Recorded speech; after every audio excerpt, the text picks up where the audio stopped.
What's up, gals and pals? I'm Coach Vino. This is the Progress Bar, and if you guys have been hanging out with Coach Vino long enough, you know that I am the biggest fan of the classic crooners. That's right, folks. Guys like Nat King Cole, Perry Como, Tony Bennett, and of course the guys from the Rat Pack, Frank Sinatra, Sammy Davis Jr., and the one and only Dean Martin.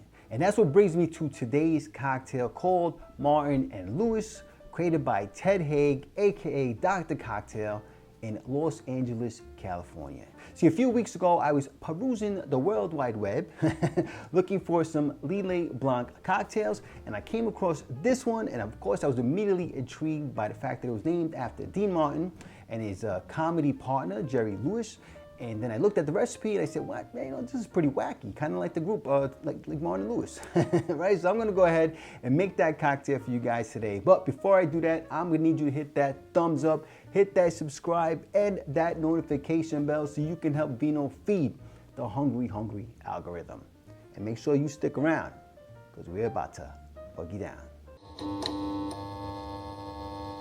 Martin and Lewis was a popular American comedy duo consisting of singer Dean Martin and comedian Jerry Lewis. They first met in 1945 at the Glass Hat Club in New York City, where they were both performing separately.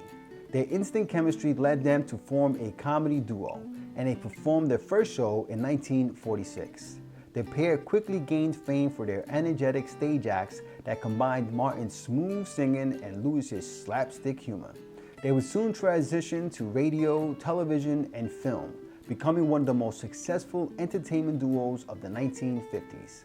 Despite their professional success, personal tensions led to their split in 1956, after which both pursued very successful solo careers. Their partnership would leave a lasting legacy in comedy and entertainment. All right, so let us look at what is in the sauce for our Lewis and Martin cocktail. The first thing you're gonna need is 3/4 ounce of a quality banana liqueur. I'm going to be using my homemade banana liqueur, okay? And then you're gonna need 1 ounce of Lillet Blanc.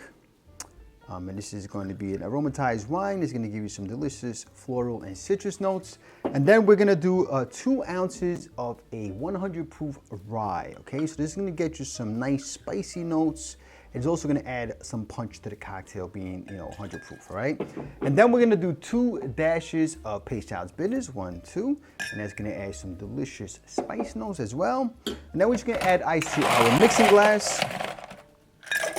Okay, you're gonna wanna stir that for 25 to 30 seconds. All right, folks, I think we stirred that bad boy up enough. So far, so good. All right, ooh, the banana notes are great. All right, and I'm gonna be serving that in a rocks glass with a nice big old ice cube. And then we're just gonna go ahead and strain that into our glass. This glass has obviously been chilling like a villain. I mean, look at that beautiful frost on there. And then we're gonna take an orange peel or a lemon peel, a citrus peel of your choice, and we're going to get ahead and express them oils on there, rub it for some good luck, and then discard, all right? And then I'm just gonna go ahead and garnish that with a couple of banana chips, all right, folks? I'm using some dehydrated banana chips here. And there we have it, folks, our Martin and Lewis cocktail. All right, folks, let's go ahead and taste our Martin and Lewis cocktail. Now, I do realize something just now. I just realized something just now. It's the cocktail is actually called the Lewis and Martin cocktail. But the comedy duo was Martin and Lewis. So I don't know why Ted Haigh flipped the script on the names, but it just occurred to me. The cocktail is actually called the Lewis and Martin cocktail. So call it Martin and Lewis, Lewis and Martin, whatever you want to call it. Just enjoy it. All right, folks? So, cheers.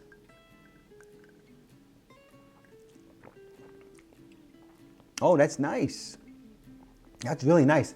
The banana liqueur and the Peychaud's actually work really nicely together. It almost creates like a bananas Foster kind of vibe going on. You get some really nice caramel notes on this as well, kind of like some burnt sugar, dark sugar. Oh yeah, that's nice. And I definitely think that the bourbon is helping by adding some of those spicy notes, almost like a cinnamon on top of it. And what the Lillet Blanc is doing is making everything very bright. It's brightening up the cocktail. This is a very nice little cocktail. Oh yeah. The banana definitely shines through on this one, which is great because banana liqueur can sometimes get lost. Either that or has that really artificial flavor that can kind of be off-putting as well. But this cocktail comes through. It's a little on the sweet end, but not dramatic. It's definitely not a sweet cocktail. I think adding the overproof or the 100 proof rye helps to balance that all out. Very nice cocktail, very delicious. Let me take another sip here. Excellent. So whether you call it the Martin Lewis or Lewis and Martin, I hope you try this cocktail out, guys. If you like this video, please press like, please subscribe, and please share with your family and friends. Remember, sharing is caring, and when life gives you lemons, make yourself a cocktail.